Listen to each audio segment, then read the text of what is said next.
you know that you can do RAG with open LLMs easily using Elastic?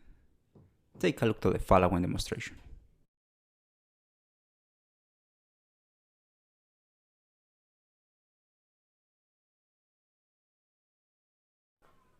Nicely.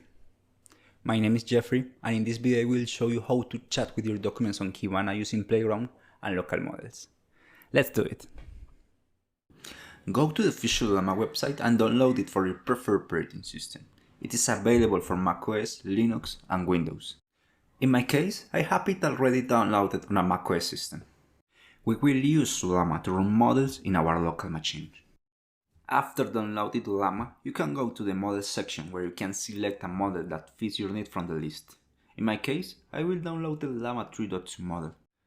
This is a light model, and it works fine for a general use. For that reason, it is my choice. Copy this command and open a terminal to paste it. Press enter and wait for the download to finish. Once installed, you can test the downloaded model, providing a prompt for testing.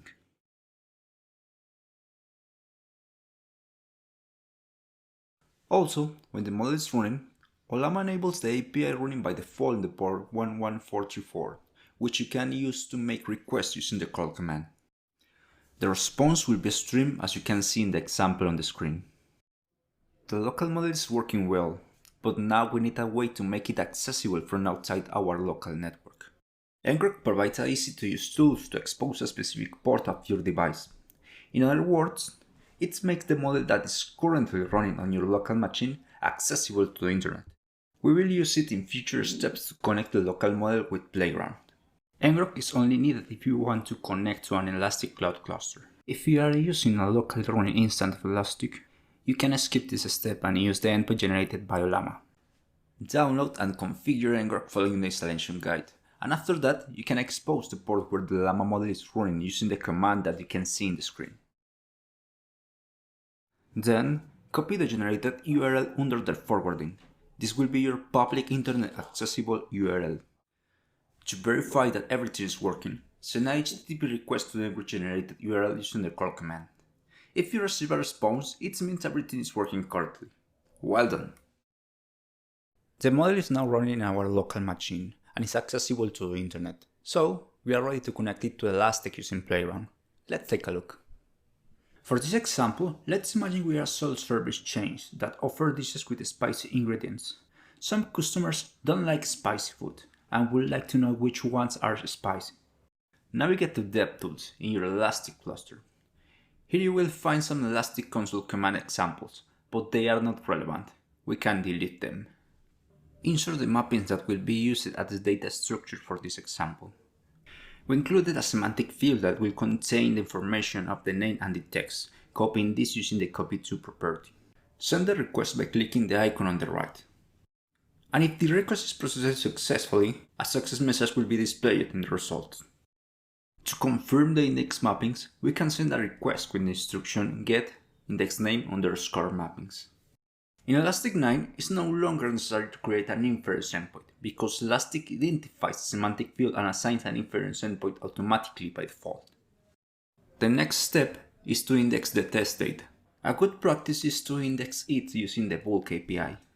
With this, we have the data that will be used in the RAG system. To chat with the data, the selected tool will be Playground. With Playground, we can use an LLM and data sources to ask questions about the data. Playground can be found in the Build section by clicking on Playground. In this view, there are three options. For this tutorial, we will focus on the Connect to an LLM and Add Data Sources options. Click the option Connect to an LLM. Ollama models are compatible with the OpenAI API, so it is necessary to select the OpenAI option. Change the OpenAI provider to an OpenAI compatible service. In the URL field, pass the ngrok generated URL and complete the endpoint path by adding v1/chat/completion. Add a connector name and a default model. In this case, the values are not critical. You can put whatever you want. The local model does not require an API key, but you must write something in the API key field to allow you to continue. Just write the numbers 1, 2, and 3 and that will work. Click on Save, and now we have the model connected to Playground. The final step is to click on Add Data Sources. Select the menu index and click in Save. It will redirect you to the Playground main view. We are ready to chat with the data, but first I would like to explain some relevant features that you can find in Playground. Above the chat, you can find a clickable button named Query. Clicking on this, you can see the current query used by Playground to retrieve the data that will be sent to the LLM. Here, we have the option to include more fields into the context. But for this example, the semantic field already contains all the needed information. Coming back to the chat view, I will make it smaller to better see all options clearly. The model options are not relevant for this use case. In instructions, we can set a global prompt to make the model fit the use case. The include option allows Playground to show which document was used to extract the data. Also, Playground allows us to specify the number of documents to send and to choose the field where the information will be extracted from. Make sure that the semantic field is selected here. Okay, with the boring parts covered, let's move on to the fun part. Ask the model something related to your data and let the magic happen. And that's it. As you can see, we get the response along with the corresponding document citation. By making a simple query in DevTools, we can confirm that the information provided by the LLM is correct. A very nice extra that Playground offered is the source code it uses to create the integration with the LLM. It shows two ways to build it, one using the OpenAI client and the other using LangChain. This is a good starting point for building a chatbot. In just a few minutes, we have a functional RAG application with the privacy and resource control that a locally running model offers. That's the powerful combination between Playground and a local model. Thank you so much for watching, and I hope to see you again in another video. Bye.